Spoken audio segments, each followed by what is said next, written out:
모시겠습니다.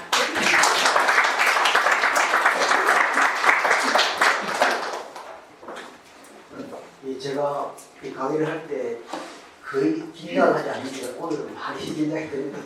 정말 말씀하셨듯이 저는 건축에 대해서는 비전문가인데 특히 이 상계 건축의 유수한 전문가들 모시고 강의하는 게 엄청 부담스럽습니다. 그렇지만 어쨌든 제가 미학이 전공이기도 하고 제가 전공은 미학과 철학을 바탕으로 접근하다 보니 어떻게 제가 드릴 말씀이 있지 않을까 하는 생각을 합니다. 어쨌든 아무래도 제가 건축을 강의할 때는 그보다 더 훌륭하신 전공자들께서 그 세부적인 부분을 더 많이 아실 테니까 혹시 제가 부족한 부분들은 나중에 살짝 지적해 주시고 또 틀릴 때 말하면 바로 지적해 주셔야 됩니다. 어쨌든 저는 미학과 철학의 관점에서 일단 미학으로 건축을 한번 진행해 보려 합니다.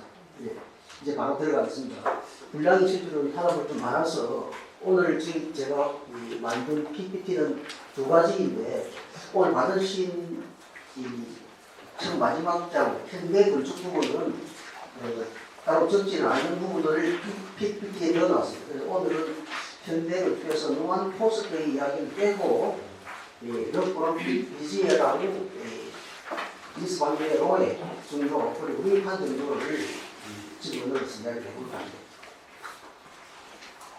일단 제목은 이렇게 목차를 잡아봤는데 어쨌든 목차 자체가 중요하지 않은 것 같습니다. 일단 특히 이 전공자이신 분들은 특히 이 마지막 이 고전주의 비례 원리가 현대 건축에 미치는 영향 이것에 관심이 좀 많을 것 같은데 그렇지만 그것을 하기 위해서 일단 가능한 파르테논 전쟁이 어떠한 이 미학적 또는 철학적 관점에서 접근할 수 있는가를 이야기를 해보도록 하겠습니다. 일단 아시다시피 고전주의 건축이라는 것은 고대 그리스와 로마에서 시작된 건축 양식입니다. 건축과 기능과 미적 가치가 균형을 이루었다고 하는 것이죠. 그리고 그 원리는 그 미학적 원리는 비례, 균형, 조화입니다. 이 고전주의 건축 원리는 서양 건축의 기초가 되었고 아시다시피 르네상스, 바로크, 신고전주의, 현대 건축에 이르기까지 지속적인 영향을 끼쳐왔던 것이죠. 자, 그런데 이 고전주의 건축가들은 인간의 이상적인 비례를 건축에 반영하려 했다는 것이죠. 이를 통해서 자연과 인간, 건축이 하나로 어우러지는 이상적인 공간을 창조하려 했습니다. 이러한 추구는 이후 건축뿐 아니라 예술, 조각, 도시 계획에도 큰 영향을 미칩니다. 이 그림은 다 아시죠? 레오나르도 다빈치의 비터 루비우스적 인간입니다. 여기 보시면 이 비터 루비우스의 건축 10서라는 책이 다 아시듯이 건축의 가장 고전인 책인데 거기 그 10서 중에 제3서와 제4서에 주로 신전 건축에 관한 부분들이 나오고 있는데 거기에서 이런 구절이 나옵니다. 이런 구절이 완전히 동일한 것은 아니지만 인체의 형성에 적용되는 비례의 규칙을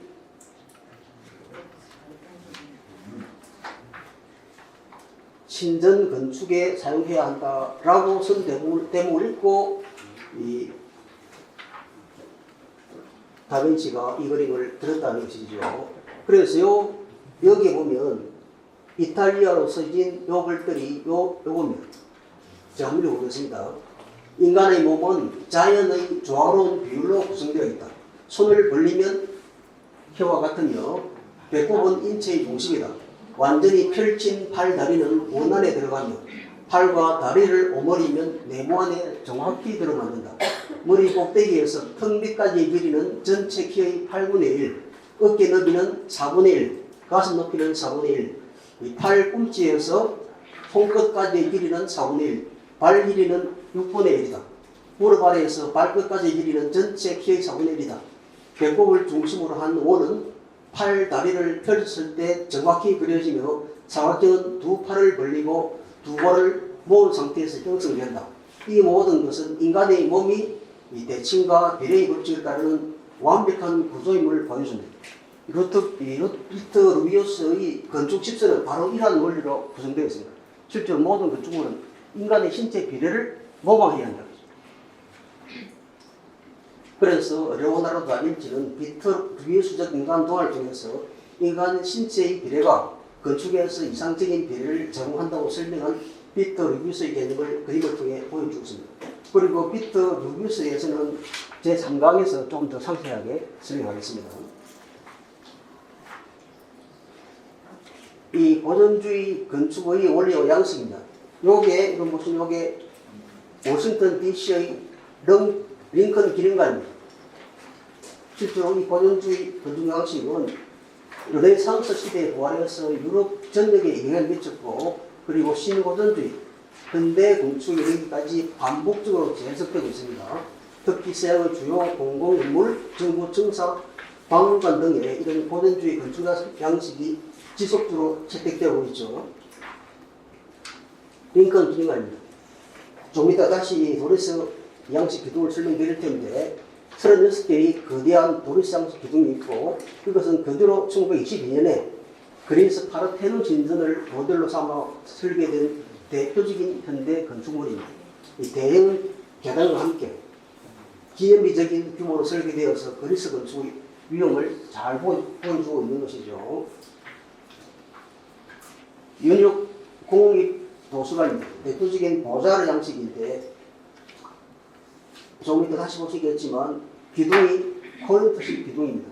이 아칸사스 잎을 모방에서 말하는 이 코린트식 기둥이고, 이 대칭적인 파사드 디자인이라서 고전적인 우아함을 보여주죠. 그리고 입구의 대형 계단과 웅장한 외관입니다. 그리고 여기에 사자가 2마리가 있는데 그 사자 2마리는 하나는 인내, 하나는 끈기라는 인내, 끈기 같은 말인가? 인내, patience, fortitude, 인내, 용기, 불그레이지 두 가지 상징하는 이 사자가 있는 그림인데, 이것은 사자가 만들어지기 전의 사진입니다. 그리고 이 53만 입방 밑에 달하는 버몬트 대리석으로 지어져서 미국에서 가장 큰 대리석 건물 중 하나입니다. 그러니 이것은 금방 말씀드렸듯이 기둥 양식이 코린트 양식입니다. 그리고 여러분 잘 아시는 베를린 구박물관입니다. 실제로는 겉모습을 보면 웅장한 파르테논 신전을 오마주하는 것처럼 보이기도 하죠. 그런데 이 기둥 양식이 이오니아식입니다. 그리고 나중에 다시 설명드리겠지만 기둥이 여러분 잘 아시는 엔타시스 양식입니다. 모든 이 그리스 고전 건물들은 중앙이 약간 볼록하게 올라오는 엔타시스인데, 이 엔타시스는 실제로는 이 모든 그리스 고전 건물에 거의 다 적용이 되어 있습니다. 조금 다시 좀 더 깊게 설명드리겠습니다. 그런데 여기 기둥 양식이 이오니아식 기둥 양식이죠. 그리고 이 구박물관의 원형 중앙홀입니다. 내부 원형 중앙홀을 로툰다, 독일말로 로툰데라 하는데, 이게 로마 판테온의 도움을 그대로 모방한 거죠. 이거는 18세기에 주반니 파울로 파닌이라는 사람이 그린 그림입니다. 그래서 이 고전주의 건축의 원리와 양식이라는 것은 과거에 고착된 양식이 아니라 현재까지 이어지며 재해석되고 영감을 준 건축 양식이라 말할 수 있다는 것이겠죠. 그리고 이제 고전주의 주 특징 비례, 균형, 조화의 원리를 파르테논 신전을 중심으로 살펴보겠습니다. 일단 그리스 건축은 기둥과 엔타블러츠의 구성, 대칭적인 설계 등 기초적 구조와 미적 규칙을 세우는데, 이러한 원리가 이후 서양 건축의 근간을 형성합니다. 그리고 그리스 건축은 무엇보다 건축물의 비례와 조화를 중요하게 여겼고, 이는 수학적 비율과 기하학적 원리를 기반으로 이루어집니다. 이러한 규범은 건축을 단순한 기능을 넘어서 예술의 한 형태로 격상시키고 구조적 안정성과 심리적 아름다움을 동시에 추구하는 기준이 되었다는 것이죠. 파르테논 침전의 역사입니다. 이것은 잠깐 길게 설명하지 않고 넘어가도록 하겠습니다. 이 파르테논은 이 아테나 파르테노스, 이 아테나 파르테노스라는 말은 처녀 아테나, 순결한 아테나라는 뜻이죠. 실제로 파르테논 신전에 보호된 12m짜리 거대한 여신상입니다. 그렇다면 이 아테나의 특징과 아테네의 이상은 뭐냐면, 여러분 아테나의 어머니가 그리스 신화에서 아테나의 어머니가 누구입니까? 여러분 아시는 제우스의 첫 번째 아내 헤라가 아니고 제우스의 첫 번째 아내가 바로 메티스입니다. 그럼 이 메티스를 제우스가 홀랑 잡아먹죠. 왜? 여러분들 아시듯이 신화의 최고 첫 번째는 누가 태어납니까? 가이아가 태어났는데 가이아가 자기 아들 우라노스와 부부관계를 맺고, 그러니 우라노스는 자기 아내이자 어머니인 이 가이아 자식을 낳으니 어떻게 합니까? 그 자식이 자신의 권력을 위협할까봐 자궁을 뒤에 넣고, 즉 아내의 자궁을 돌리고 다시 태어난 아이들을 아내의 자궁 속으로 집어넣죠. 그래서 태어나야 할 많은 그런 이 자연을 상징하는 여신들이 태어나지 못하고 가이아의 자궁 속으로 들어오니 가이아가 고통스러웠겠죠. 그래서 가이아가 그의 막내 아들 시간의 신 크로노스를 숨겼어요. 그가 장성하자 큰 낫을 들려주죠. 이 낫으로 어떻게 합니까? 아버지를 쳐 죽이라. 어디를 쳐 죽입니까? 아버지 할루스. 그냥 생물학적으로 말하면 페니스고, 라칸이나 이 프로이트의 심리학적으로 말하면 팔루스죠. 이 팔루스를 쳐서 그 잘린 그 남근이 바다에 떨어져서 바다에 떨어진 곳에서 누가 태어납니까? 잘 아시는 아프로디테. 그런데 아프로디테가 태어나고 등등 이야기 넘어가겠습니까? 그리고 나서 이제 아버지를 해치고 나서 권력을 잡은 제우스가 그 다음에 또 이 크로노스는 어떻게 합니까? 크로노스는 자기 아내 레아를 만나서 레아가 낳는 자식들을 어떻게 합니까? 다 잡아먹죠. 이 그림은 전에 봤듯이 이 그림을 바탕으로 그려진 중요한 그림이 보야의 제자식을 잡아먹는 사투른스라는 그림이었죠. 그리고 이렇게 해서 다시 이 레아는 그렇게 크로노스가 자식들을 잡아먹으니 막내 아들 제우스를 역시 숨깁니다. 숨긴 제우스를 그 앞에 있는 이 크레타 섬에 있는 이 무슨 동굴이죠? 이다산 동굴에 숨겨서 키우고, 그가 장성해서 처음으로 만난 그 여신이 누구라는 이야기입니다. 이게 아까 말씀드린 것처럼 제우스의 첫 번째 아내는 메티스인 거죠. 우리가 알고 있는 헤라가 아니고 메티스. 이 메티스가 지혜로 독립된 최초의 여신입니다. 그런데 이 제우스도 두려움이 있었겠죠. 이 메티스가 만들어준 여러 가지 예컨대 이 구토약과 구토약을 먹고 그 구토약을 자기 아버지 크로노스에게 먹이고, 크로노스가 잡아먹었던 자식들 다 토해내어진 형제 자매들과 힘을 합쳐서 아버지를 몰아내고 그가 올림푸스에 왕이 됐다는 이야기죠. 그런데 그에게도 두려움이 남아있었습니다. 어떤 두려움입니까? 자기도 아버지나 할아버지처럼 자기의 자식들에 의해서 쫓겨날 것이다, 또 죽으면 당할 것이라는 그런 두려움이 있었겠죠. 그래서 그가 자기 아내에게, 메티스에게 변신놀이를 잘하고, 아내가 뭐로 바뀌어봐라? 소의 피를 빨아먹는 덩이로 변신해보라. 이렇게 하니 아내가 그렇게 변신하니 홀랑 자기가 뭐로 새나 개구리나 두꺼비라는 이 세 가지 버전 중에서 두꺼비로 변해서 그걸 홀랑 잡아먹었다는 거죠. 그러니 지혜의 여신인 이 메티스가 남자인 제우스로 잡아먹혔다는 것은 이제 제우스의 몸 어디엔가 지혜가 생겼다는 거죠. 그러니 이제 이거 지혜가 원래는 여성의 것이었는데 제우스가 지혜도 이제 남성의 것이 되는 그런 역전이 일어나게 되는 것이죠. 그런데 이 잡혀 먹힌 이 메티스의 배 속에 누워 있었다는 이야기입니다. 아테나였다는 거예요. 그래서 아테나는 아버지에게 잡아가 먹혔음에도 불구하고 어머니 메티스가 잡아가 먹혔음에도 불구하고 죽지 않고 이 아버지를 견뎌서 태어나죠. 그러니 제우스의 머리가 터지듯이 아프니 대장장이 실부룩한 헤파이스토스가 머리를 잘라주니 아버지 머리에서 완전 무장한 채로 태어났다는 것이죠. 그 여신이 아테나입니다. 그 아테나는 아버지가 없이 태어났어요. 그래서 올해 여기 나중에 그리스의 여러 문헌 중에서 오레이스토스라고는 거기 보면 이런 말이 나옵니다. 오리스테이아입니다. 오리스테이아는 나는 어머니가 없다. 나는 아버지의 편이다. 그러니 여기서 오리스테이아에서 나오는 이 아테나의 이 대사는 나는 어머니가 없다. 나는 아버지의 편이다. 그런 이 말은 실제로는 그가 지혜를 가지고 있는 신이지만 실제로는 부권적 질서를 지지하는 존재로 등장한다는 것이죠. 그래서 이 아테나의 처녀성은 단순한 여성성이 아니라 남성 질서 내에서 권위 있는 예의적 존재입니다.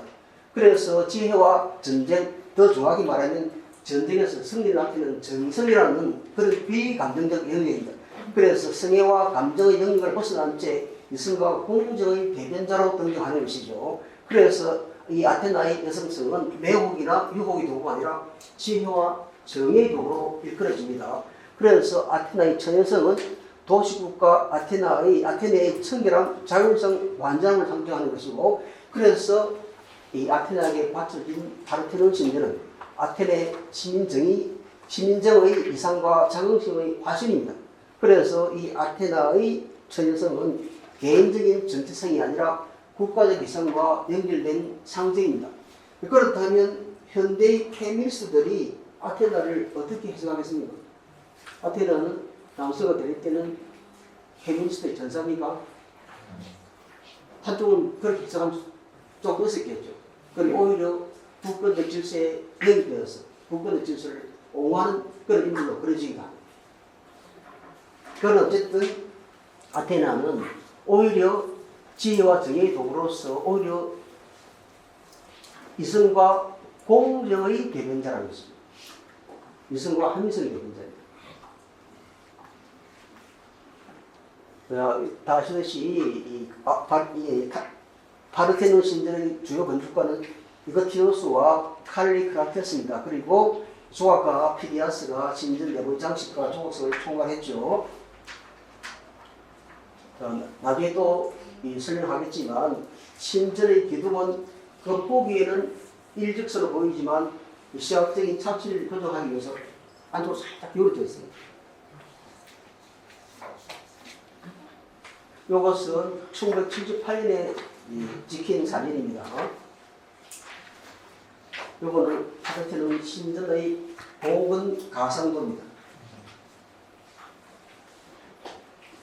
이제 파르테논은 단순한 종교적 건물이 아니라 아테네 민주주의와 그리스 문명의 우수성을 상징하는 건축물로 강조되었던 것이죠. 그래서 신전의 건축은 아테네의 정치적 유산과 시민의 단합을 상징하는 중요한 의미를 가지고 있었던 것이죠. 그래서 당시 최고의 건축 기술이 총동원된 것으로서 조금 이따 다시 말씀드리겠지만 기둥의 미세한 곡률 조정, 균형 잡힌 비율, 정교한 조각 등은 그리스 건축의 정교함과 예술성을 대표합니다. 그리고 건축물의 비율 조정과 시각적 착시를 극복하기 위한 시도는 건축사적으로 중요한 혁신이었는데 조금 이따 다시 정확하게 말씀드리겠습니다. 그리고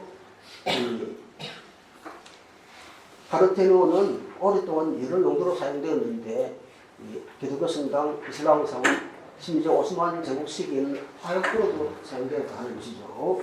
그리고 그렇게 해서 파르테논 신전은 서양 고전의 서양 건축의 기초를 세운 고전주의 건축의 대표작입니다. 이 고전주의 건축은 기둥문, 창문 전체 건축물 사이의 비례를 엄격하게 개선하여 설계하는데 이러한 비례는 피타고라스와 같은 고대 그리스 철학들이 제시한 수학적 비율, 특히 황금비와 같은 이상적 비율에 근거하죠. 그리고 파르테논 진료와 같은 대표적인 건축물에서 각 요소 간의 비례는 조화와 균형을 이루는 핵심적 요소였고, 이를 통해서 시각적 안정감과 아름다움을 제공한다는 것입니다. 그러니 파르테논 신전의 미학을 한번에 한 글자로 말해라 해보면 비례미학이죠. 그렇다면 파르테논 신전에서 비례가 어떻게 구현되었는가라는 것을 설명드리겠습니다. 먼저 그것하기 위해서 그리스 건축의 세 기둥 양식을 먼저 설명드려 보겠습니다. 금방 말씀드린 대로 그리스 기둥 양식은 도리스 양식, 이오니아 양식, 코린토 양식, 이거 다 아시는 게 아니죠. 여기 북부에 살던 이 그리스인들이 내려오면서 정착한 곳이 여기 펠레폰네소스 반도 이쪽입니다. 이쪽에 살았던 사람들이 바로 도리스 양식의 건물을 주로 지었고, 그리고 이쪽에 지금의 터키 지역, 에게 동쪽에 있는 이쪽이 이오니아 지방이에요. 그리고 여기, 이건 잘 아시는 코린토가 여기 있습니다. 여기. 이 코린토에서 코린토 양식이 만들어지고, 여기에서 실제로 이 도리스 양식은 요 지역에서 만들어졌는데, 여기는 그런데 아테네는 여기 있죠. 그리고 아테네는 실제로는 이 도리아인들이 살던 곳이 아니었는데, 대부분의 여기에 이오니아계 그리스인들이 많이 살았던 지역이 아테네고, 그렇지만 이미 이때 도리스 양식이 그리스 전역에 영향을 미치고 있었기 때문에 실제로 파르테논 신전도 이 도리스 양식으로 만들어졌던 것이죠. 엄밀히 말하면 파르테논 신전은 기둥과 전체 유형은 도리스 양식이지만 내부 신전, 셀라 같은 것들은 실제 이오니아 양식입니다. 도리스 양식을 기본으로 이오니아 양식이 보완된 그런 건물을 할 수 있죠.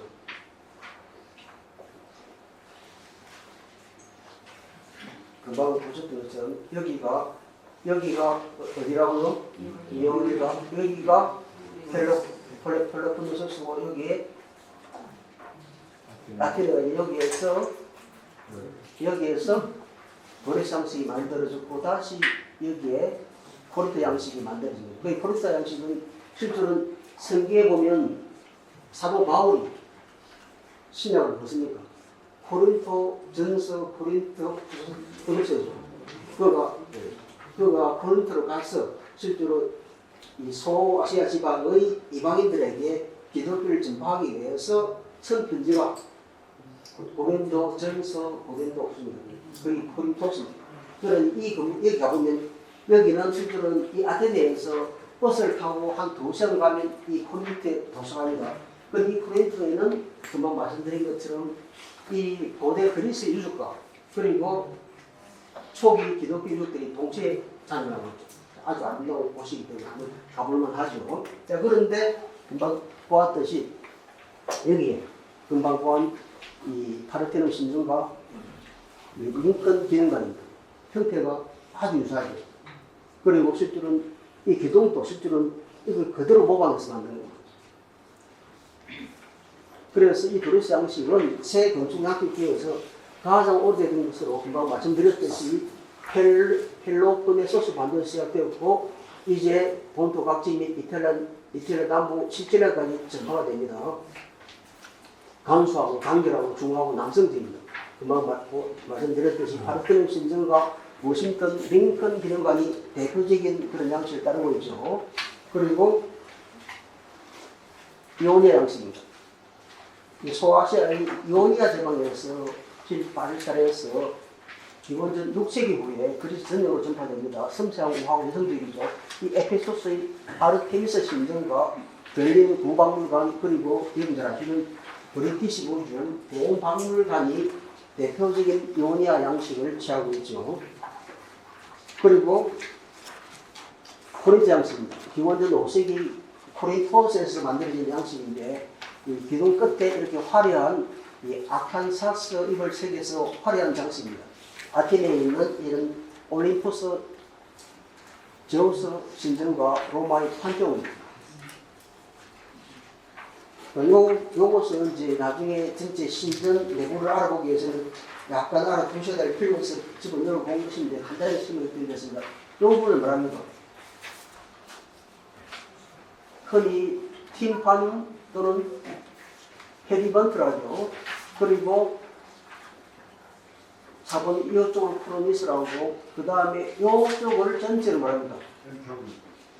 이걸 전체를 브리즈라고 하고 또 기둥 이렇게 홈이 3개 파진 것을 이것을 트리글리프라고 하고 그 옆에 이렇게 다른 이 문양들이 막 그려져 있는 그림들이 그려져 있는 저것을 네트워크라고 합니다. 그리고 이 전체를 아키트레이브라고 합니다. 그리고 요게 기단이고 요게 캐피탈 기둥이고 주두입니다. 주두도 세부적으로 이렇게 명칭을 따로 하고 있지만 그건 그냥 넘어가겠습니다.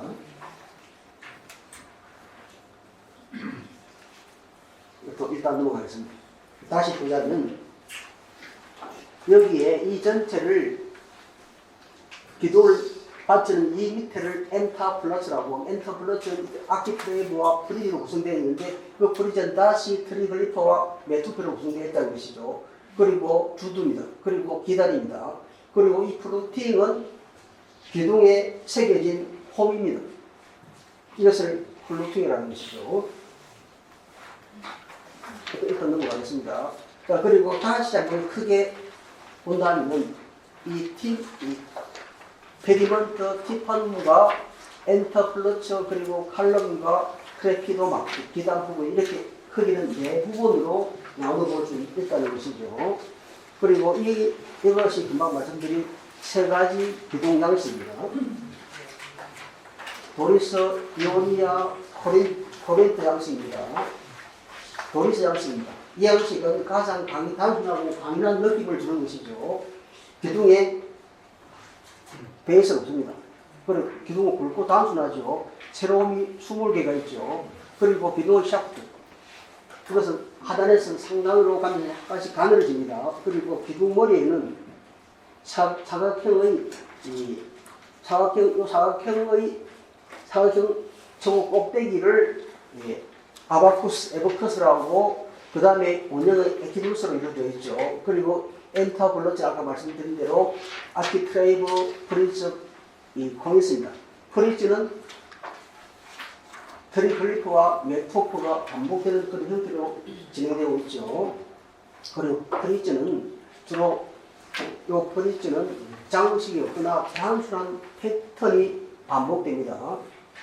힘있고 남성적인 느낌을 주면서 신전과 같은 장만 건물에 적합하죠. 그래서 대표적 건축물은 파르테논 신전, 링컨 기념관입니다. 그러니 법원, 은행, 군사 건물에 의해 그름함과 유효함을 드러내는 그런 건물을 주로 채용되었던 것이죠.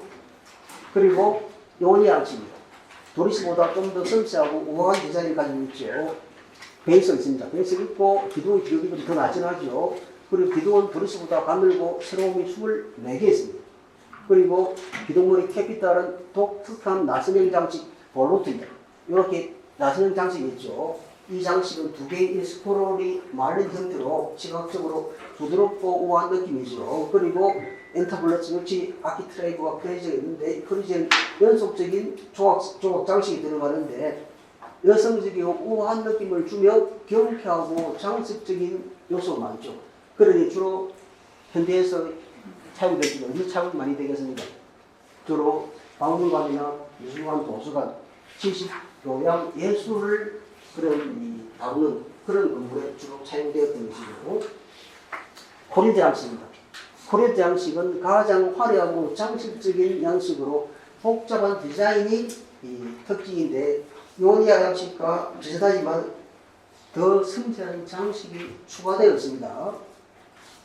그리고 이 캐피탈은 아칸사스 모양의 복잡한 장식이 특징이고 그 다음에 대표적 가장 화려하고 장식적인 느낌으로 고급스럽고 세련된 분위기를 잡아냅니다.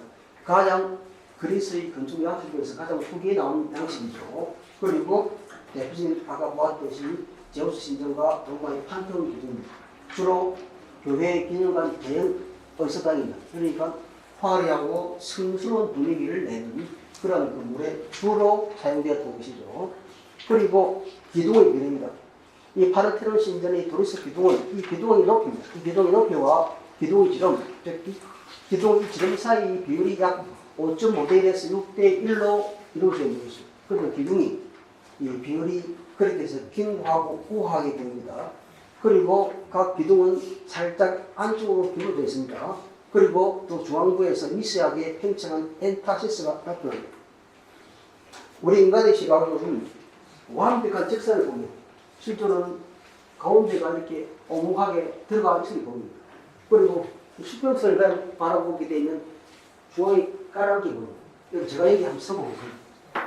제가 다리 옥전절 써보면 오를 보십시오. 보시기에 선이 붙어 보이니까 일어나 보이죠. 잘 모르겠죠. 지금 왜냐면 이 거리가 짧아서 그래 좀 멀면 일어나 보입니다. 그러니 실제로 세잔이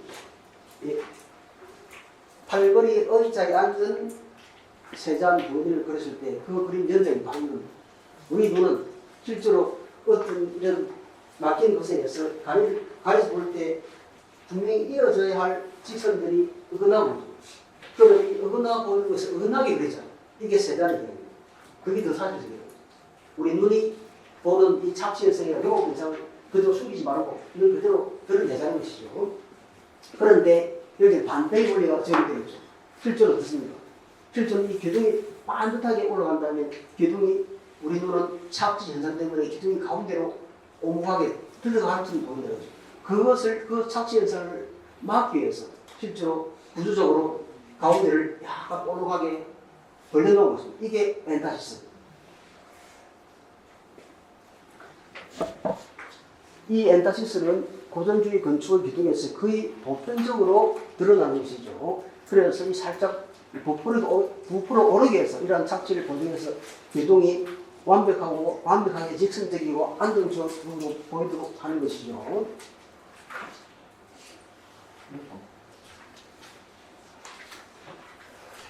파르테논 신전 정면 살기입니다. 우리나라 부석사 무량 수준이 이런 엔타시스 기법이 적용되었다고 많이 알려져 있죠. 우리 한 몇십 년 전에 이 책이 유명했죠. 최순호 선생의 무량 수전 베를린 구조에 있어서 이 거의 고전처럼 많이 읽으셨죠. 자, 그런데 실제로 무량 수전 기둥은 실제로는 이 하부에서 상으로 올라가면서 중앙 부분이 볼록해집니다. 그래서 시각적 안정감을 주는데 실제로는 그래서 신전의 엔타시스보다 볼록한 형태가 더 많이 보게 되죠. 그래서 직접 보면 정말로 볼록해진 것처럼 보이는. 그래서 이 기둥의 베를린 형태는 시각적으로 부드러움을 더해주면서 기둥이 너무 길거나 무거워 보이는 것을 방지하고 이로 상승한 상승감을 강조하죠. 그리고 이 베를린 기둥은 단순히 미적인 체험을 넘어서 구조적인 안정감을 더해주기도 합니다. 그리고 기둥이 볼록해지면서 하중을 효과적으로 분산시켜서 건물의 내구성을 높이는 데 기여하죠. 그래서 무량 수전의 기둥은 한국 전통 건축에서 독특하게 발전된 엔타시스 기법의 일종으로 시각적 구조적 안정성을 모두 갖춘 요소라고 할 수 있죠. 그리고 그러나 서양 고전주의 건축의 엔타시스와 무량 수전의 베를린 기둥 사이는 분명한 차이가 존재한다는 것이죠. 이 파르테논 신전의 엔타시스는 완벽한 수학적 비례입니다. 그리고 과학적 계산에 의한 그러한 정교한 비례와 기하학적 완벽성을 추구하면서 시각적 교정을 왜곡을 변종하고 균형 잡힌 아름다움을 추구하죠. 그러니 여기서는 수학적이고 비례적인 계산을 통해서 기둥의 공률이 정교하게 결정이 되고 고정된 규칙을 따르고 있죠. 그리고 이 엔타시스는 기하학적 완벽성과 균형미를 나타내기 위한 중요한 요소로 건축물 전체의 비례와 조화를 고려하여 설계되죠. 그러니 주로 어떤 목적입니까? 여기서는 오히려 멀리서 바라볼 때 이 건물이 안정돼 보이게 만드는 시각적 착시를 방지하기 위한 그런 효과죠. 그러니 이건 구조적 안정성보다는 무엇에 더 집중한 것입니까? 시각적 착취를 표현하지만 미학적 원리가 더 많이 이루어져 있다는 것이죠. 그런데 금방 보았듯이 이 베어링 기둥은 어떻습니까?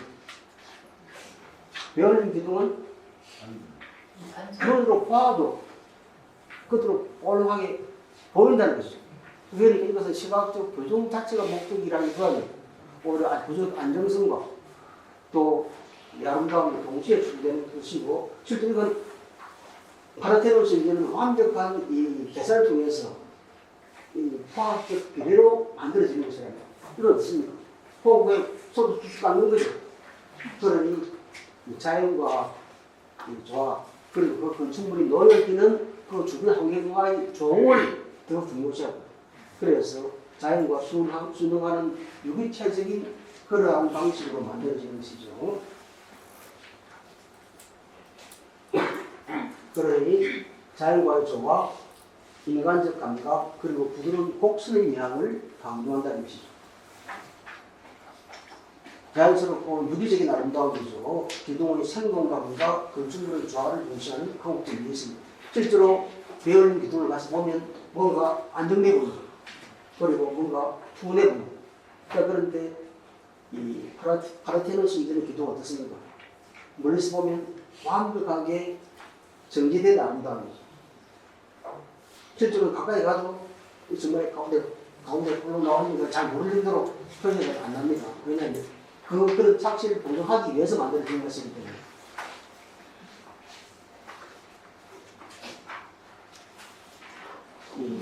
그리고 우리 어릴 때 이거 많이 배웠죠. 어릴 때 문화수련은 뭐라고 했습니까? 최고의 목적은 뭐인데, 그 음악에 있다가 안동사, 공동사 흔적전이 다시 발견되면서 이제 최초의 목적 건물의 위치를 빼앗기게 됐죠. 실제로는 이 베를린 기둥은 극락전, 그 다음에 내산수독사 대웅전, 보온 법수사 83전, 강릉 오죽헌 등이라고 적은게 있죠. 가서 보시면 바로 확인할 수 있습니다. 그리고 강릉 임명관 산문입니다. 여기에도 이렇게 베를린 기둥이 적용되어 있죠. 자, 그런데 기둥의 이제 파르테논 신전의 기둥의 기울입니다. 그 기둥이 금방 말씀드린 것처럼 가운데로 살짝 기울어져 있다는 것이 실제로는 2.4도 정도로 안쪽으로 기울어지도록 설계되어 있습니다. 왜냐하면 일단 안쪽으로 기울게 만드는 이유는 단지 아름답게 보이는 것도 아니라 어떤 구조적 기능이 존재하죠. 기둥이 위로 올라갈수록 점점 안쪽으로 기울어지면서 전체 신전이 시각적으로 중앙으로 집중되는 느낌을 주게 하는데, 이 시각적 보정이 없을 때 기둥을 그대로 이렇게 올리면 그냥 보면 기둥이 옆으로 빠져나갈 정도입니다. 그럼 어떻겠습니까? 무너질 것처럼 보이게. 자, 그런데 그래서 이것은 그렇기 때문에 그것을 시각적 보정을 하기 위해서 이렇게 시각적 보정을 했다, 이렇게 보여주는 그림입니다. 그렇게 보정을 하고 나니 실제로 우리 눈에 이렇게 반듯하게 보인다는 것이죠. 그리고 신전 기둥은 이렇게 그냥 통돌이 아니라 파르테논, 로마의 판테온 기둥은 완전 큰 돌을 통으로 깎아서 기둥을 만들었습니다. 그래서 이것은 실제로는 여러 개의 더러운 형태의 돌을 모아서 이렇게 쌓아 올린 것이죠. 그러니 올릴 만큼 아주 정밀한 각도 계산이 필요하겠죠. 아주 정밀한 각도 계산과 정밀한 그런 비율로 맞추어서 지어진 고도의 그런 이 기술력이 요구되는 그런 건물이었다라고 할 수 있겠죠. 그리고 금방 말씀드린 대로 신전의 바닥 구조입니다. 우리는 금방 말씀드린 것처럼 나중에 가셔서 한번 확인해 보시죠. 어떤 건물들 아주 길게 늘어선 건물들 쭉 보시면 그냥 건물들은 가운데가 이렇게 깔아앉는 것처럼 보입니다. 그런 착취 현상을 줄이기 위해서 신전의 가운데 기단은 이렇게 중앙을 잠깐 올려놨습니다. 그래서 멀리서 보면 평평하게 보인다는 것이죠. 그리고 기단의 곡률은 이렇게 미적 원리뿐 아니라 빗물 등이 흘러내리게 하는 구조적 기능도 있다는 것이죠. 이렇게 신전 바닥 자체가 미세하게 볼록한 곡률을 가지고 있으니 이런 기단의 곡률이 기둥의 기울임과 조화롭게 맞물리려면 아주 정교한 수학적 계산이 이루어져야 되겠죠. 기둥이 이렇게 볼록 올라와 있고 그리고 기둥이 이렇게 가운데로 약간 기울어져 있으니 그리고 그것을 하나하나 다 잘라서 드럼으로 이렇게 이어서 맞춰 나왔으니 엄청나게 정밀한 수학적 계산이 필요했겠죠. 금방 보실 것처럼 이 기둥이 곡률이 강조된 기둥 신단입니다. 그 다음에 가에서 보면 이렇게 실제로 이렇게 안쪽으로 들어가 있다는 거죠. 우리 눈에 이렇게 보이지 않겠죠. 그리고 이런 식으로 기단은 이렇게 올라가 있고 기둥들은 가운데로 조금씩 밀려야 돼요. 신전 바닥 곡률을 드러낸 그림입니다. 구조적 측면입니다.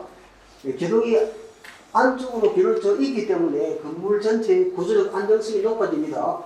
기둥이 수직일 경우보다 중심으로 압력이 이루어져서 상부 구조가 더 견고하게 지지된다는 것이죠. 그래서 이는 바람이나 지진과 같은 내부 힘에 대해 건물이 더 견고하게 저항할 수 있게 만들어줍니다. 그리고 기둥의 기울임은 하중이 건물의 중심부로 모이도록 구조해서 건물의 무게가 고르게 분산되고 신전의 상부 구조물과 기둥 사이의 기란이 더 튼튼해지도록 하죠.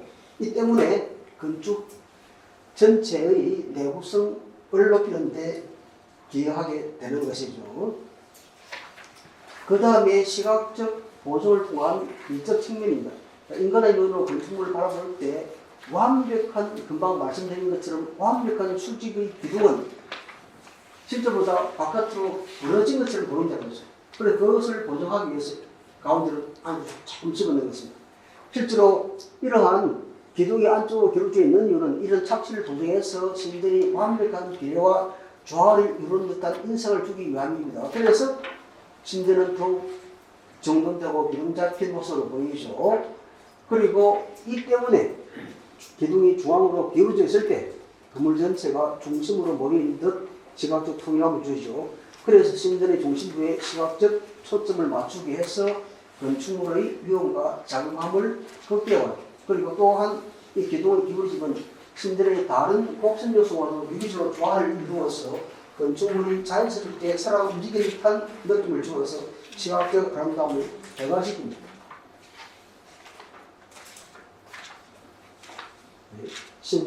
신전의 기단, 곡률, 기둥의 엑사시스, 기울임이 함께 시각적 조화와 착시 구조의 기술적, 미학적 정수가 들어가 있다는 것이죠.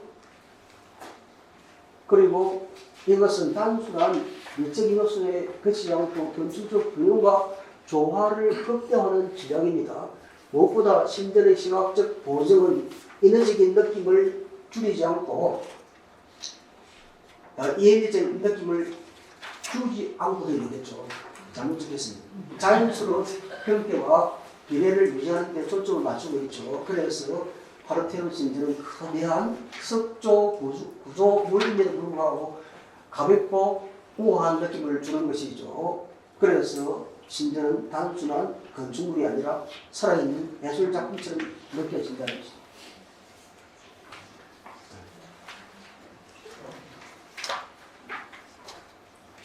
자, 밀접 완성도입니다. 그러면 여기에 홈에 파져 있는 기둥에 파져 있는 홈 플루팅은 어떤 기능을 하는가? 플루팅은 단순한 기둥의 깊이와 음력을 분해해서 건축물의 전체적인 밀접 완성도를 높입니다. 그리하여 기둥의 시각적인 경쾌함과 세련된 느낌을 주죠.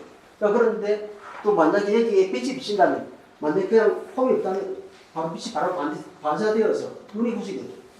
그러니 이렇게 광선 분산은 빛이 기둥 표면에 닿을 때 음영 효과를 통해 빛을 산란시키고 기둥을 더 입체적으로 보이게 하죠. 이런 의미에서 기둥이 매끄러운 표면보다 더 풍부하고 역동적으로 보입니다. 그리고 홈이 있으니 기둥들이 더 길게 보이겠죠. 그리고 기둥은 플루팅은 기둥이 무겁고 둔탁해 보이지 않도록 도와주고 폼의 반복적인 패턴은 시각적으로 기둥의 무거운 느낌을 드러내고 더 가동의 인상을 줍니다. 그리고 또 구조적 기능도 있다는 것이죠. 예를 들어서 도레스 장치의 기둥은 플루팅 덕분에 균형 잡힌 압력 분산을 돕는 효과가 있어서 기둥의 구조적 강도를 보완합니다. 그리고 그래서 이러한 기능을 해서 플루팅은 단순한 장치 교수를 넘어서 고전 건축의 기능적이고 심리적 완성도를 높이는 중요한 역할을 한다는 것이죠. 건물 전체의 비례입니다. 건물 전체의 비례인데 이것은 전체 평면도입니다. 평면도인데 이 평면도를 보면 여기 벽을 뺀 이 평면과 그 다음에 정면에서 보았을 때 페리먼트 또는 팀판을 뺀 크리치 부분, 엔타플러스 포함한 크리치 부분과 여기 기둥까지 길이가 사고 전체 정면에서 보았을 때 이 길이가 분명 전체 비율이 9대 4의 비율이죠. 그래서 이는 기둥 배치와 전체 구조의 균형을 잡아주는 핵심적인 비율인데 그리고 그 비율이 요게 4대 9라고 했죠. 그리고 이 기둥 전체 지름과 기둥과 기둥 사이의 거리가 또 9mm 4대 9의 비율로 이루어져 있다는 것이죠. 그리고 파르테노스 문제는 요 앞이 총 8개 측면의 17개입니다. 그리고 이것은 이쪽에도 계산이 들어가고 이쪽에도 계산이 들어가겠지요. 자, 그런데 이 승전 너비와 너비 비율은 9대 4로 그 값은 2.25인데 기둥 배열의 비율은 17대 8입니다. 17대 8인데 그 값은 아까 말씀드린 신전 길이와 너비 비율은 9대 4고 9대 4를 나누면 값은 2.25가 되는 거죠. 그런데 기둥 배열의 비율은 17대 8로 그 값은 2.16입니다. 그래서 이 값은 서로 비슷하지만 동일하지 않고 각각의 비율이 건축물의 설계 의도와 이점 편에 의해서 이상하게 조정된 결과다라고 말할 수 있습니다.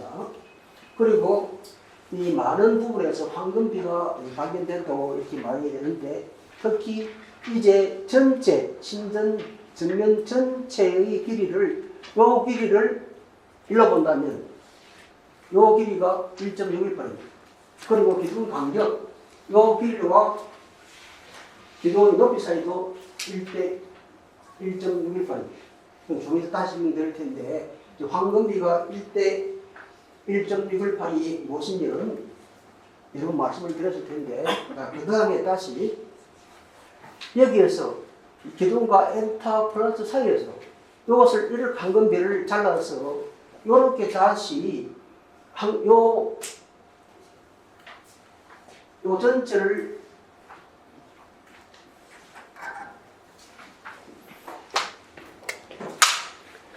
저걸 저렇게 보기 쉽게 그려보자면 이렇게 됩니다. 이게 정사각형 두 개를 잘라 놓고 이것을 붙여 놓고 이것을 이렇게 그은 것이죠.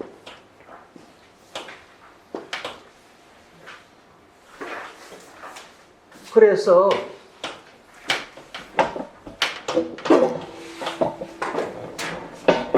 이 C를 꼭지점으로 해서 요 거리를 같은 거리를 긋고 이것을 C 다시로 하고 다시 A를 꼭지점으로 해서 요 AB 변에 같은 거리의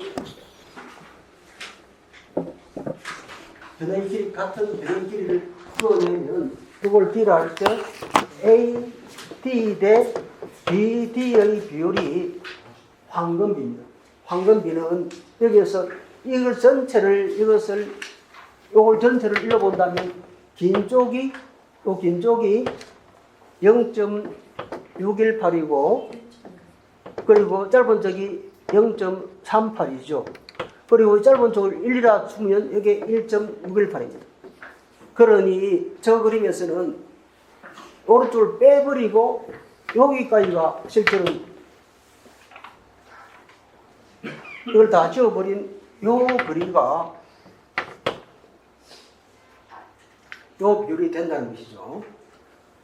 자, 그렇게 해서 그 비율이 된 것을 다시 그 비율만큼 이렇게 또 잘라내면 요게 요 비율이 됩니다. 그리고 또 그 비율을 이렇게 잘라내면 이런 식으로 가는 거죠.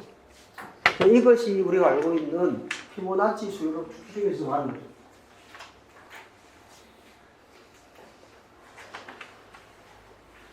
그러니까 여기 매트포 사이에도 보시면 요 매트포 사이를 다시 연결해서 보면 요게 1이고 이게 6.18, 6.618입니다. 이 크리처 기둥의 띠 모양과 매트포 사이의 비례에서도 이 황금비가 나타나죠. 이 황금비를 이용한 설계는 사람의 시각적 착시를 보정해서 신전이 더 안정적이고 균형 잡힌 모습으로 보이게 하는데, 이 기둥의 미세한 기울기와 엔타시스는 기둥이 무너지지 않고 완벽하게 건축성 있는 것처럼 보이게 하죠.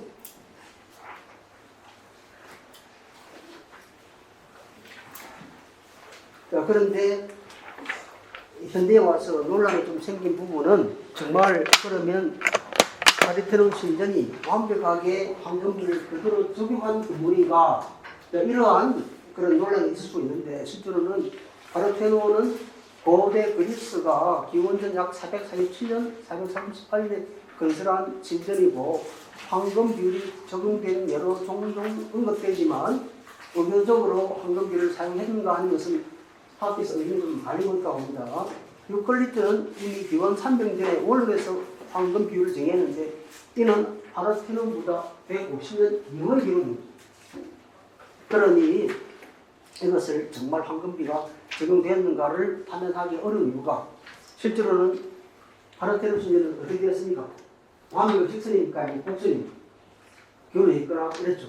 그러니 실제로는 구조상 직선과 평행선을 거의 사용하지 않아서 시각적으로 왜곡될 수 있고, 현재는 벼 상태라서 원형 추정에 불확실성이 존재한다는 것이죠.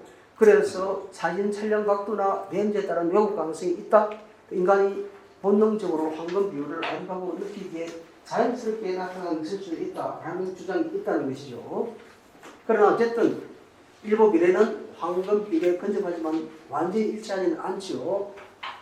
그리고 다른 비율과 비교했을 때 황금 비율이 가장 잘 들어맞는 부분이 존재하지만 전체 설계 철학에 대한 단정은 어렵다. 이것을 황금 비율을 맞추기 위해서 그림 어디서 썼습니까? 저기 기단 밑에까지 내려와서 억지로 맞춘 듯한 그러한 생각도 들 수도 있다는 것이죠. 그러나 의도적으로 황금 비율을 설계에 적용했는지는 확정하기 어렵습니다. 그러나 여러 요소에서 황금 비율이 근접하게 드러난다는 것은 사실이라는 이야기죠. 그러나 이 때문에 파르테논 신전의 이 고전 건축으로서 그 비례 미학의 원리가 사라지는 것은 안 되다라고 말할 수 있겠죠.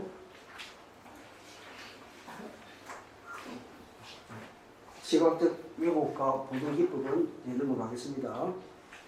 그래서 파르테논 신전의 균형과 조화는 수학적 비례 정밀한 대칭, 기둥의 기울기와 곡률, 황금 비의 적용 등 다양한 요소들이 결합된 결과입니다.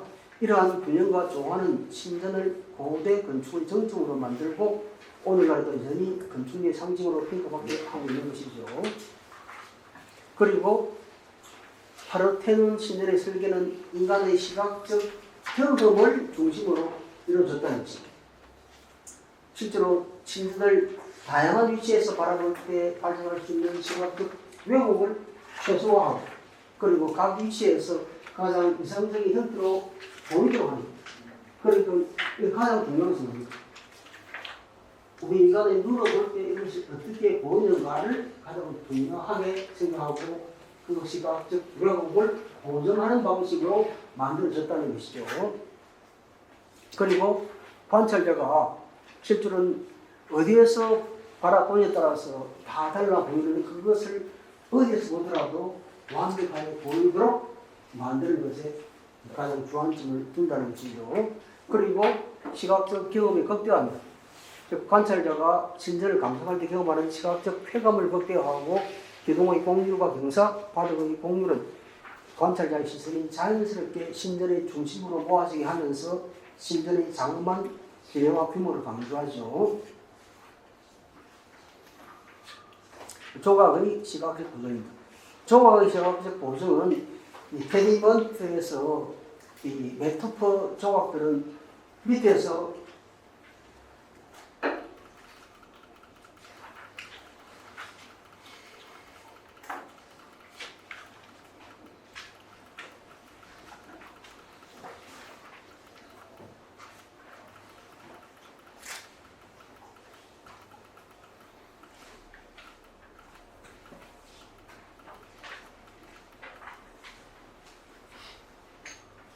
이 조각들과 이 조각들입니다.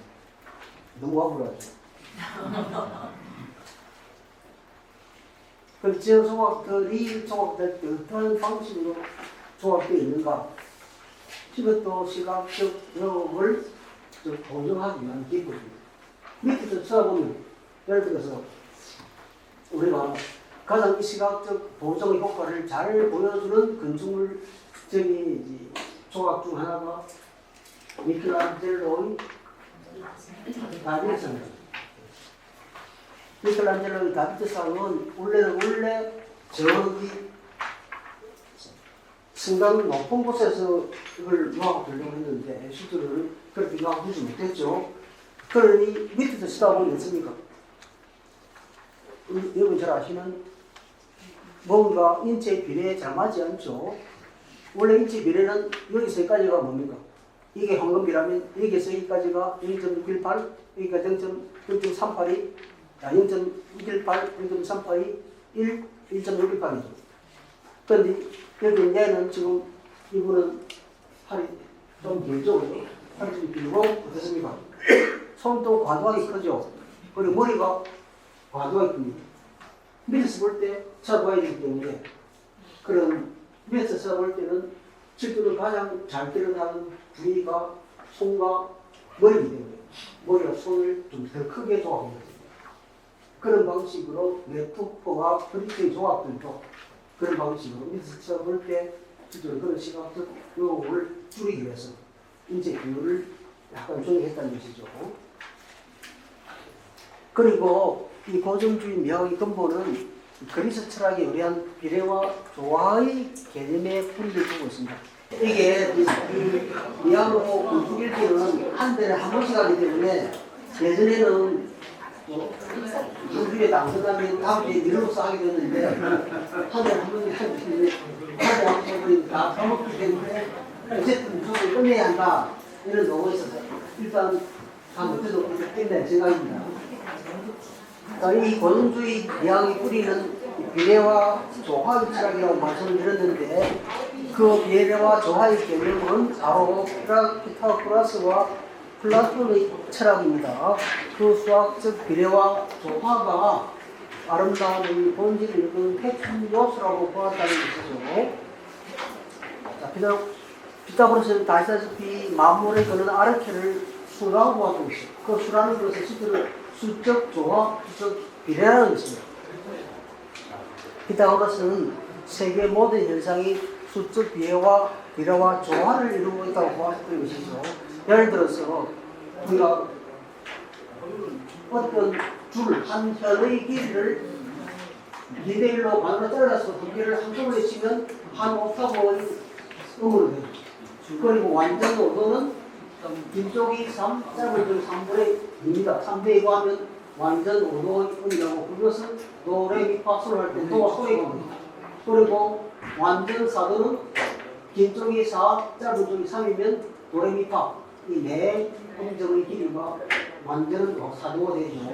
이렇게 피타고라스는 이 현의 길이를 비교를 통해서 실제로 수적 비례의 원리를 설명했는데 그는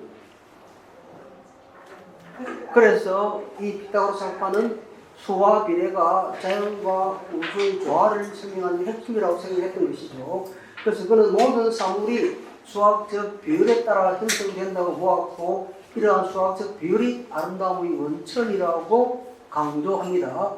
그리고 피타고라스는 음정과 화음의 관계를 수학적으로 분석해서 조화로운 소리가 특정 수학적 비율에서 나온다는 사실을 발견했습니다.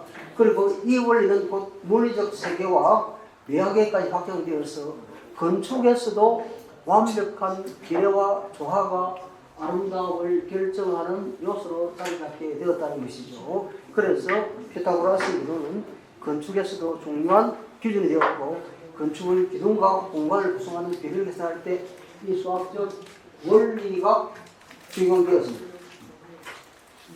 모든 것은 수다. 우주는 수의 질서로 구성되어 있고 그 질서는 음악적 조화로 드러난다는 것이죠. 그리고 세계 본질은 소위 관계 정수의 비율인데 음악에서 조화롭게 들리는 음정들이 간단한 수 비례로 설명할 수 있다는 것이죠. 3대 2대 1은 한 옥타브, 그리고 3대 1은 완전 5도, 4대 3은 완전 4도, 이런 식으로 된다는 것이죠. 자, 일단 시간이 없어서 넘어가겠습니다. 그리고 플라톤은 역시 티마이오스에서 이 데미우르고스가 우주를 창조하면서 수학적 원리와 비율을 사용해서 조화롭고 질서 있는 세계를 만들었다고 이렇게 말을 합니다. 그리고 이 조화로운 비율이 이상적인 아름다움을 만든다고 주장하지요.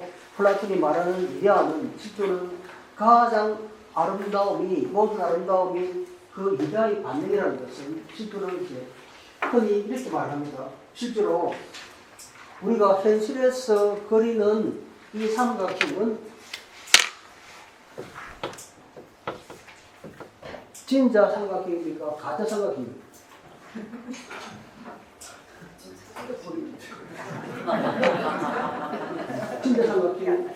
진짜 삼각형은 엄기 말하는 삼각형이 전혀 맞는 삼각형. 세 면을 이루어지고 있고 내각의 합이 180도이기도. 그런데 우리가 아무리 현실에서 완벽한 작곡기를 그려도 그런 아무런 오차도 없는 완벽한 180도가 내각의 합이 180도 되는 도형을 그릴 수 있습니까? 없습니까? 없죠. 그런데 이것을 해결한 방법이 뭡니까? 우리는 현실에서는 그런 도형을 못 그리지만, 그러나 이렇게 그려진 도형을 삼각형이나 완전한 삼각형으로 보기를 약속하자. 이것이 학문의 출발입니다. 그런데 플라톤은 다른 방법입니다.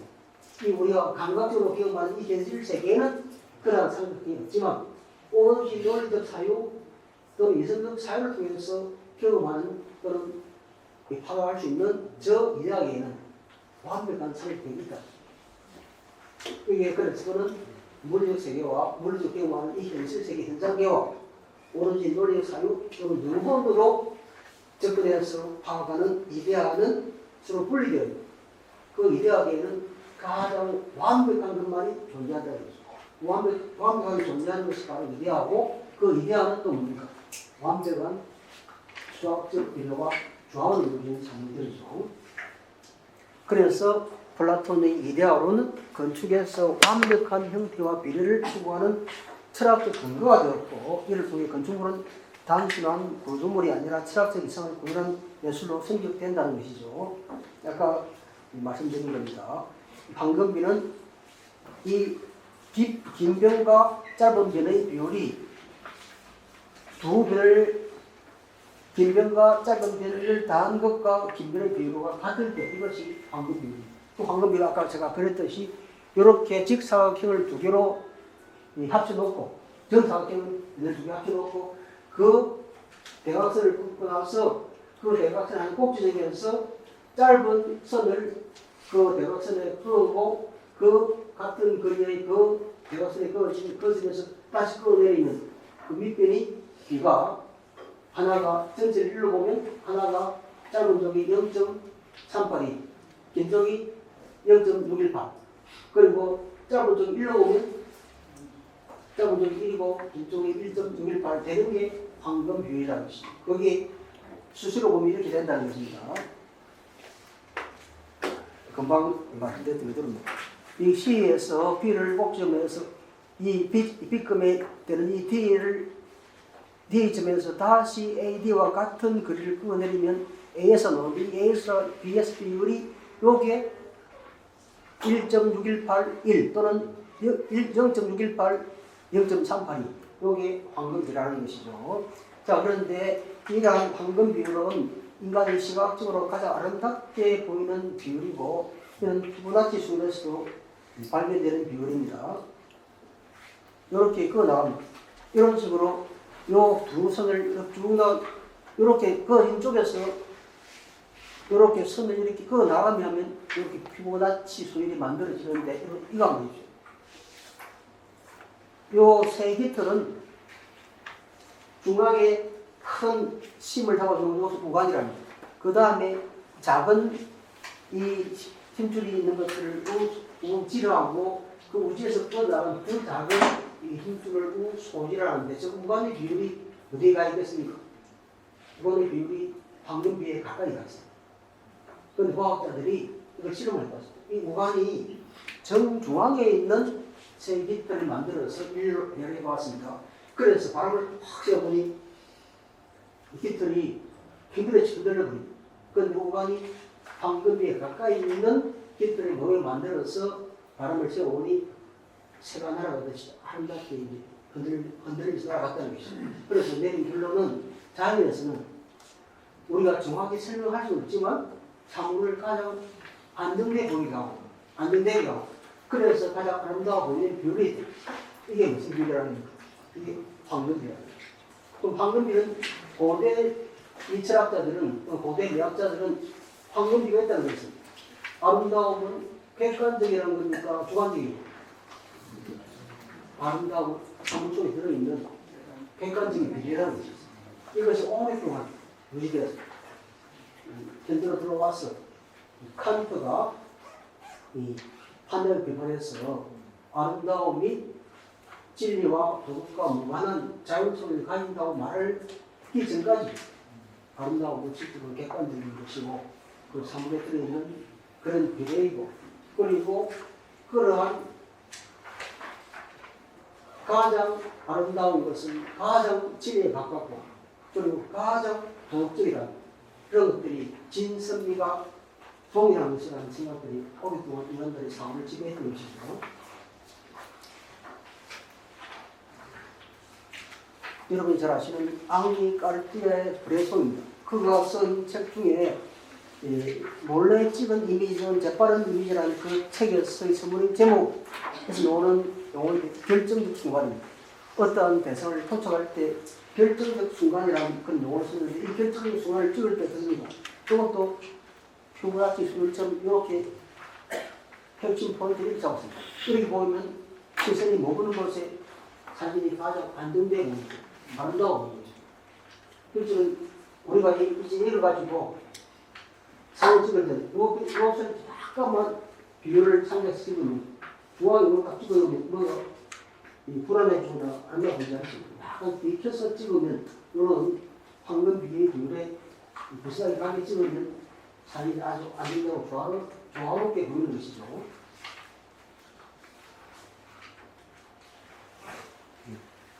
비례와 조화의 차이입니다. 반복되는 거죠.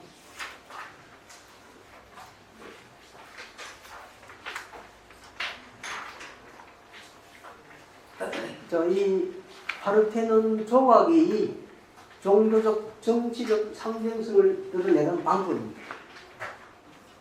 종교적 상징성은 파르테논의 조각들은 아테나의 신과 관련된 신화적 주제를 다루는데 주로 아테나를 중심으로 신전의 종교 정체성을 강조하지요. 그리고 동족 페디먼트의 아테나 탄생 장면은 여신의 신성성과 권위를 상징하고 신전의 주신으로서의 역할을 시각적으로 강화합니다. 그리고 프리츠의 행렬 장면은 아테네 시민들이 여신에게 바치는 헌신과 권위 그리고 신전이 단순한 건축물이 아닌 신성한 예배 장소임을 드러내죠. 그리고 정치적 상징성입니다.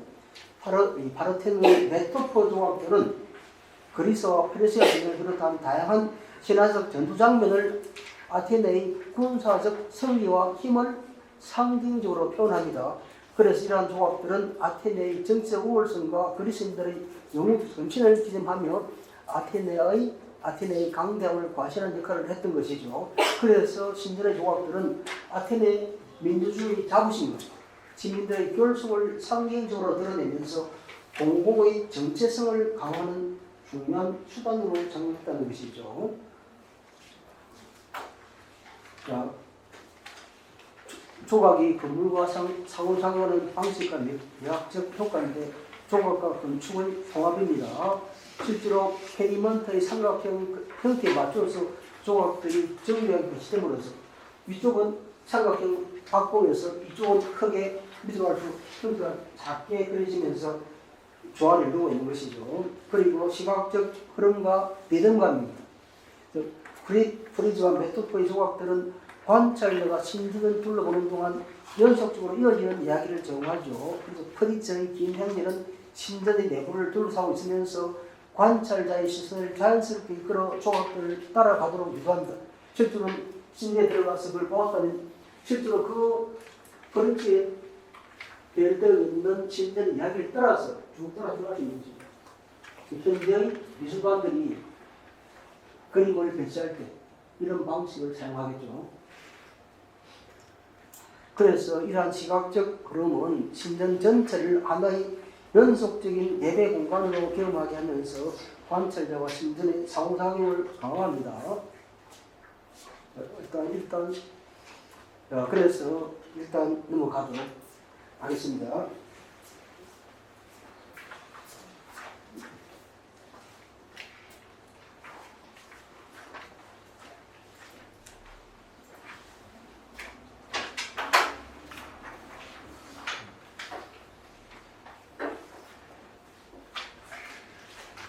여러분들 교재에는 적어놓지 않는데 교재에는 오히려 포스트 모든 건물이라든지 노먼 포스트의 이야기를 좀 적어두었었는데 오늘은 노먼 포스트보다는 오히려 파르테논 신전의 더 큰 영향을 받았다고 스스로 밝히고 있는 이 르꼬르부지에의 건물들 그리고 루트비 미스반디의 로웨의 예를 들어서 잠깐 설명해 볼까 합니다. 르꼬르부지의 근대 건축 원칙 이름 잘 알고 있듯이 필로팅입니다. 이렇게 뒷바닥을 건축의 기둥으로 들어 올리고 1층을 비워둔 이 필로티죠. 그리고 옥상 정원입니다. 그리고 건물이 더 이상 이제 이 콘크리트 철근 구조를 통해서 이제 벽이 위에 지붕이나 그 위의 것들을 받치는 그런 역할들을 하지 않게 만들었기 때문에 그래서 이 창문을 이렇게 길게 낼 수 있는 그런 가능성이 생기죠. 그렇기 때문에 이제 인면, 평면을 자유롭게 구성할 수 있고 자유롭게 인면을 구성할 수 있죠. 파사드를 이렇게 아무렇게나 이렇게 떼어내서 이렇게 창을 길게 할 수 있는 거죠. 그래서 이 르꼬르부지에가 만들어낸 근대 건축 원칙은 특히 이 빌라 사보아 프랑스의 포이시에 있는 건물인데 여기 계신 더 잘 아시죠? 너무 잘 아시기 때문에 이렇게 5가지 근대 건축 이 원칙을 가장 잘 드러내 보이는 건물이 빌라 사보아인데 자, 이 빌라 사보아를 일단 넘어가겠습니다. 빌라 사보아를 만들어낸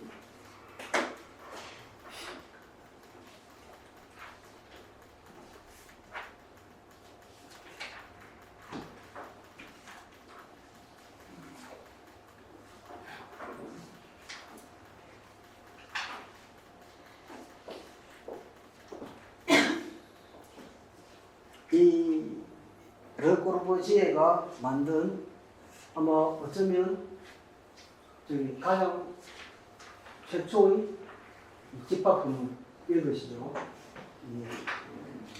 어디에? 마르세유에 있는 유리대 하비타치온입니다. 여기에 그런 요정 의미로 거의 중상복합 건물을 만들었는데 이 건물 안에서 실제로 이 건물 안에는 1인실, 또는 한 명 사는 사람 방, 2명, 3명, 4명 이런 방을 동시에 집어넣고 그 안에서 모든 생활이 다 가능하도록 미용실, 뭐 카페 모든 건물들이 그 안에 다 집어넣어요. 그래서 그 개념이 뭐냐면 수직 경운도시라고 하는 에벤저 하워드의 전원도시 개념을 수직도로 재설한 것이죠. 한 공간 안에서 모든 생활을 다 되도록 만든 것이죠. 그리고 모듈러 시스템인데 이건 조금 설명드리겠습니다. 그 다음에 필로트죠. 그리고 각 세대를 복도로 만들어서 이웃 세대와 교차 비치돼서 복도를 3층마다 복도를 만들어 놨던 것이고 복도 수를 줄이고 공간 효율을 높였던 것이죠. 그리고 공동시설을 대상에 지켰습니다. 상점, 학교, 체육시설, 옥상 정문 등 다양한 커뮤니티 시설을 대상시켜서 잔지 내에서 자급자족 가능한 작은 도시들을 만들었던 것이죠. 그리고 지금 우리가 관련된 이 모듈러 시스템입니다. 이 모듈러 시스템은 실제로는 모듈러는 인간의 신체를 기준으로 한 수학적 비례 체계로 르그루지에는 이를 인간적인 척도 휴먼 스케일로 부르는데 르네상스의 비터 루비우스적 인간을 현대 화학 수학과 결합한 개념이죠. 실제로 기준이 되는 키는 183. 우리 같은 경우는 전혀 기준이 안 되겠지만 183이 되는 이 K6비트의 남성이 183이고 그 다음에 한 팔을 위로 들었을 때 이게 226cm입니다. 그리고 그것을 기반해서 수치를 설정하는데 이 수치를 기반으로 두 개의 비례 체계를 제안했습니다. 그게 블루 시리즈고 레드 시리즈인데 블루 시리즈는 T183을 기준으로 한 치수 체계죠. 그리고 블루 시리즈는 여기서 여기까지 뭡니까? 이걸 본다면 여기 1이고 여기 1.628이 되는 거죠. 그런 방식으로 만들어 나간 것이죠. 그 다음에 레드 시리즈는 팔을 머리로 들어 올렸을 때의 기준을 T226m의 센티를 기준으로 한 치수 체계입니다. 그래서 발에서 배꼽까지는 약 113cm이고 발에서 머리까지는 183cm이고 그래서 팔꿈치 높이는 약 113cm 그리고 눈높이는 163cm입니다. 그래서 이것을 대략 환산을 해보면 테이블의 높이는 70 내지 75cm, 의자 좌석 높이는 약 43cm, 주방 조리대는 약 86cm, 원 높이는 약 203m, 그다음에 복도폭은 약 113m. 그러니까 183cm를 기준으로 비례 확장하거나 또는 분할하는 값으로 노즐을 만든 것이죠. 그래서 레드 시리즈는 팔을 머리로 들었을 때의 키 226cm를 기준으로 한 치수 체계인데 청고, 문과, 출입구의 높이, 책상이나 선반의 상단 높이, 벽의 패널링 기준선으로 작동합니다. 그래서 기준의 220cm 시작하는데 거기에다가 황금비를 곱해 나가서 확장시켜 나가면 226에다가 실제로는 그것도 지금 본다면 220. 이건 공공부이기 때문에 220은 좀 클 수 있겠죠. 보통 집은 183cm의 남자가 손을 들면 되는 226cm가 된다는 것이죠. 그래서 보통의 내부 층계의 세대 층고고 기본 모듈입니다. 그리고 366cm는 226에다가 파이, 226에다가 1.618을 곱하면 층단까지 공간에 좀 확대시킬 때는 공공공간의 층고나 복수 높이는 이렇게 만든다는 것이죠. 그리고 또 예배당같이 더 높은 건물들은 366에서 파이를 곱해서 예배당이나 로비 등의 높은 천장들을 만들어 나갔다는 것이죠. 그리고 아주 비정규적인 공간은 592에서 파이를 1.618을 곱해서 개인적 공간 큰 파서드 구획을 만들어낸 이것이 그가 찾아낸 모듈. 이 모듈은 어디서 나오겠습니까? 필두는 그가 비터 루비스적 인간 그 책을 보고 그걸 찾아낸 것인데 그 비터 루비스적 인간은 또 어디서 찾은 겁니까? 황금비. 그래서 신전에서 보는 이 황금비에서 찾아낸 것이죠. 자, 어쨌든 이 모듈러는 기능성과 시민성을 동시에 충족시키는 것이었는데 기계적인 단위 대신에 인간 중심의 단일 체계를 제안하는 것이었고 건축은 인간을 위한 기계라는 르 꼬르부지에의 신념을 실현하는 도구였습니다. 그래서 금방 보았던 유리대 다비타 시옹이 모듈러가 가장 체계적으로 적용된 사례입니다. 그러나 일단 비판과 한계도 동시에 존재하는데 보편적 인간을 설정하고 그것을 기준함으로써 우리가 지은 사람들은 모두 반대되죠. 그리고 또 다양한 신체 조건과 그래서 차이를 무시하고 여성, 이동 장애인의 신체 조건을 배제했다는 그런 비판과 한계는 존재하죠. 그러나 이 모듈러가 가장 잘 실현된 그 대표 건물이 유니테 다비타 시옹입니다. 유니테 다비타 시옹은 이 그리스 고전 건물들, 특히 파르테논 신들에서 나오는 황금비를 현대적으로 재생했다. 그럼 이렇게 말합니다. 나는 파르테논 신전을 방문하고 인류가 이룩한 절대적 비례 성취의 경탄이다.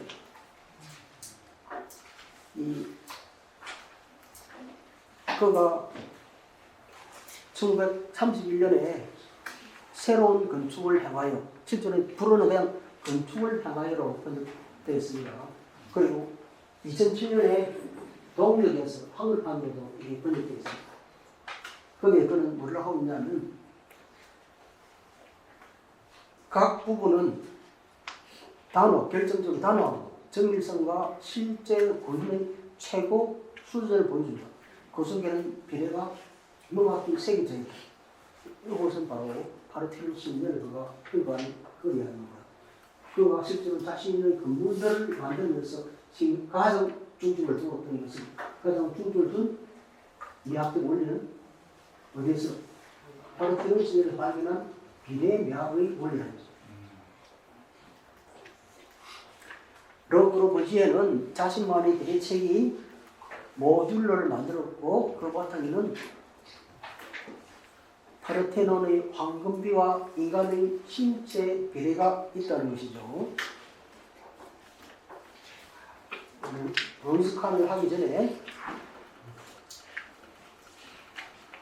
다음에 이제 물론 다음에 우리가 루더비 미스 반데로의 이런 분들의 이 외학적 관점이나 철학적 관점, 그 건축적 관념들은 아주 더 깊이 볼 필요 있겠지만 오늘은 파르테논 신전과 대비해서 이 모더니스트 건축들이 어떻게 파르테논 신전에 큰 영향을 받았느냐 이것을 설명하기 위한 것입니다.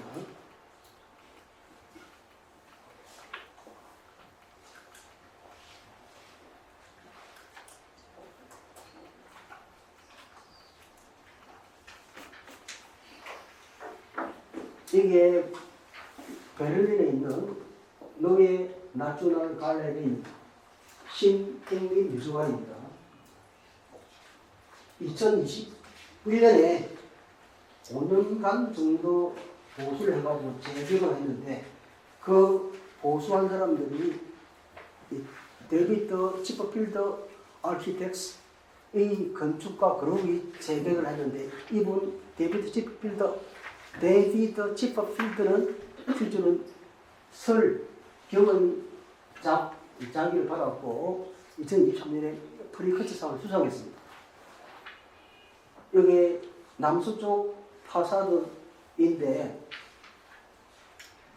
이걸 딱 보시면 어떤 느낌이 듭니까? 형태는 실제로 아주 강한 그냥 격자 무늬의 철골 구조와 어떤 것도 가림막이 없는 통유리로 다 만들어졌죠.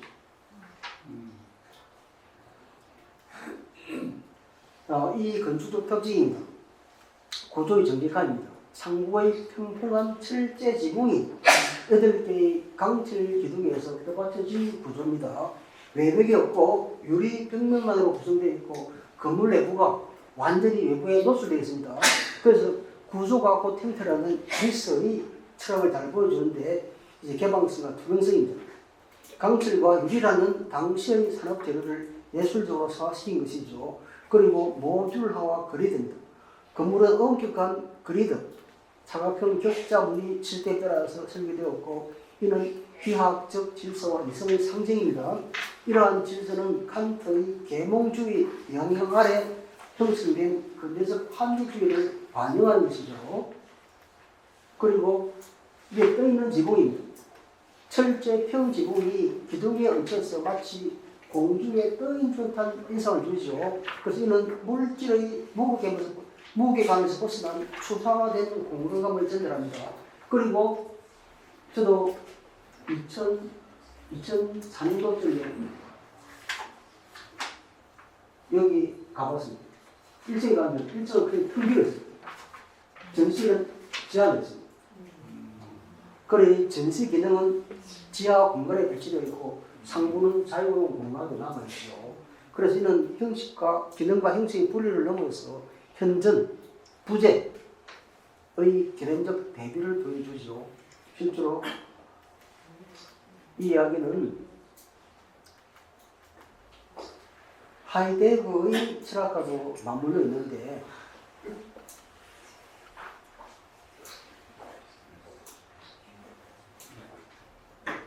그러면 미술관에서 있어야 할 건 뭡니까? 있어야 할 것이 1층에 없고 1층에는 모든 존재를 다 비워서 빈 공간을 만들어 실제로 중요한 전시물들을 지하에 다 비워한 것이죠. 그리고 그의 이 철학적 미학적 관점은 대표적인 용어가 less is more. 이 건축 동호자는 누구나 잘 아시는 이야기겠지만 적은 것이 더 많은 것이다. 이런 말입니다. 그래서 건축에서 단수술을 통해서 진실한 아름다움을 추구한 것인데 장식 없이 기능에 충실한 디자인입니다. 그걸 통해서 진정성과 절제의 미학을 드러낸 것이죠. 그리고 현대성과 초월성의 공존입니다. 구조는 지극히 현대적인데 그 구성의 정제미와 비례는 마치 고대 그리스 신전처럼 시간을 초월한 질서를 품고 있습니다. 이러한 요소는 하이데거의 거주 개념과 연결될 수 있고 공간이 단순히 기능을 넘어서 존재를 사유하게 하는 장으로 변모한다는 것이죠.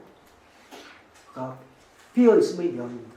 실제로 하이데거와 동명적 사유를 끌어들여 온 것이라 할 수 있을 것인데 실제로 금방 말씀드린 것처럼 상부 전시홀은 거의 텅빈 공간입니다.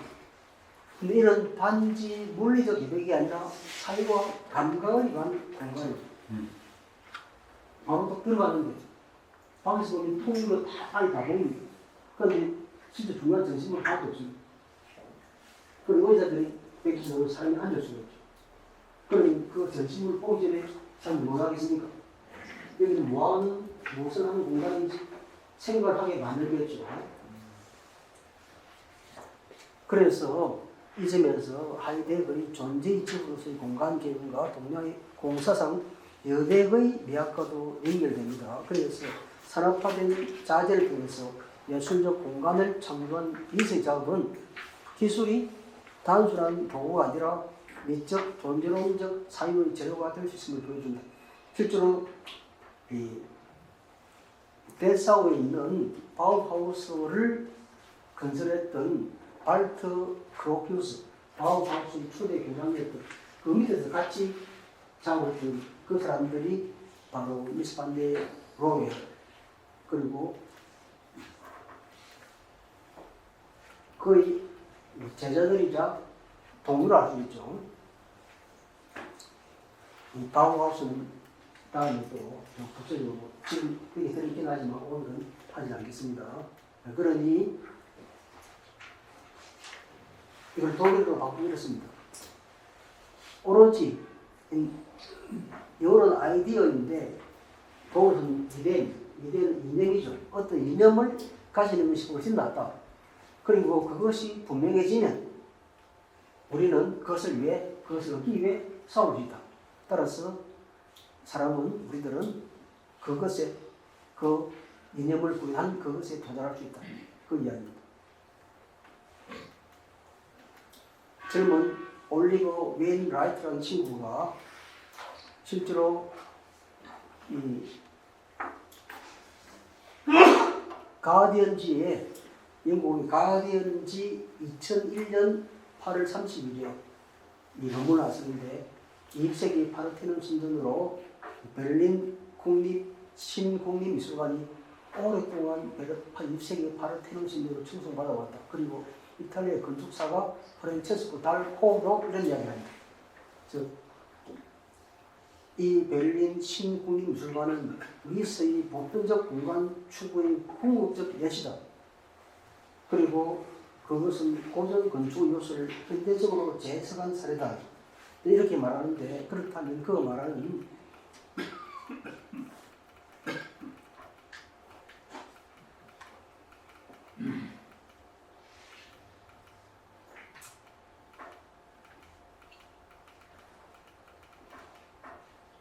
보편적 공간입니다.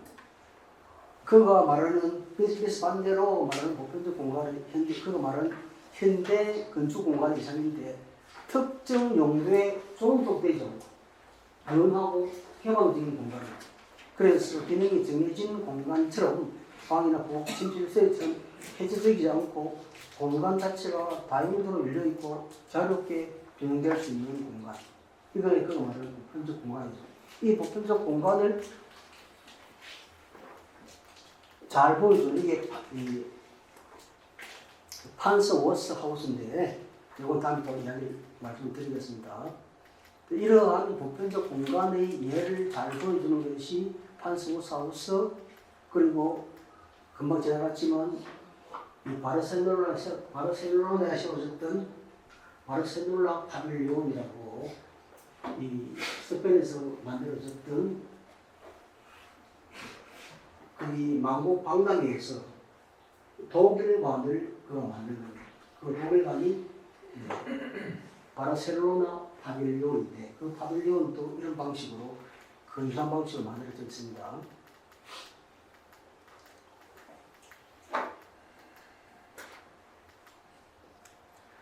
이거 한번 보십시오.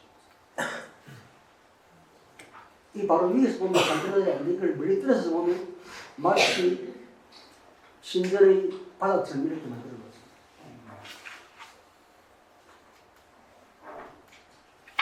그리고 지붕의 배열이죠. 지붕은 8개의 강철, 각 면마다 두 개씩 8개의 강철 기둥으로 지탱되는데 파르테논 신전의 멸주를 연상시키죠. 자, 그런데 실제로 겉모습 보면 이 기둥에 의해서 지붕이 받쳐지고 이 본관 건물 안이 이렇게 이 기둥에 의해서 받쳐지는 이런 방식으로 실제로는 여기 이 신국립미술관은 명백하게 이렇게 파르테논 신전을 오마주한 것이다 라고 주장해도 무리가 없다는 것이죠.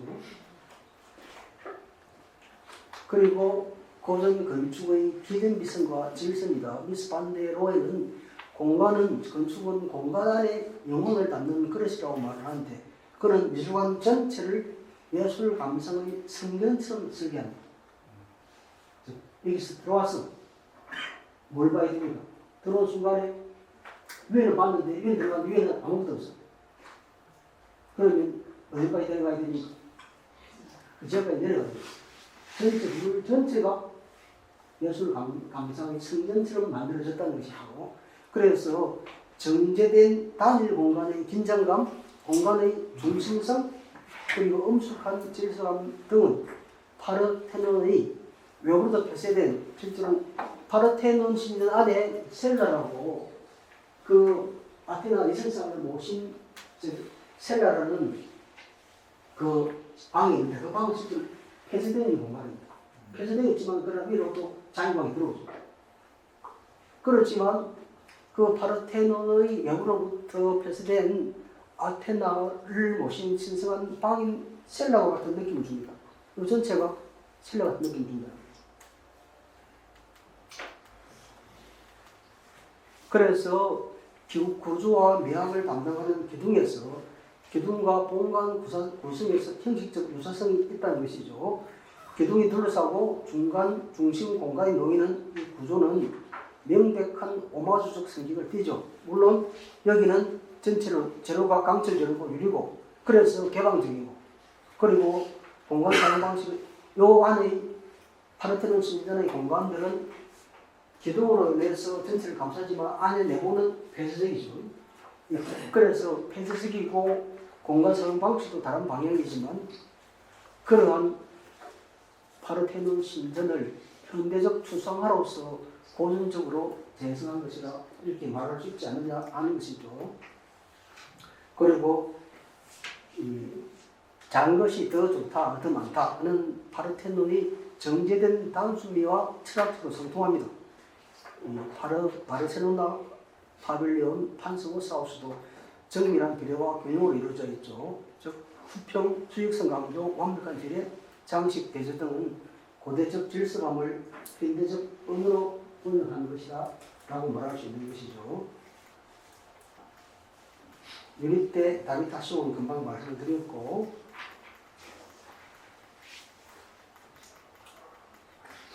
로이스 칸은 시간이 없어서 넘어가려고 합니다. 여기까지만 하겠습니다. 고생 많으셨습니다.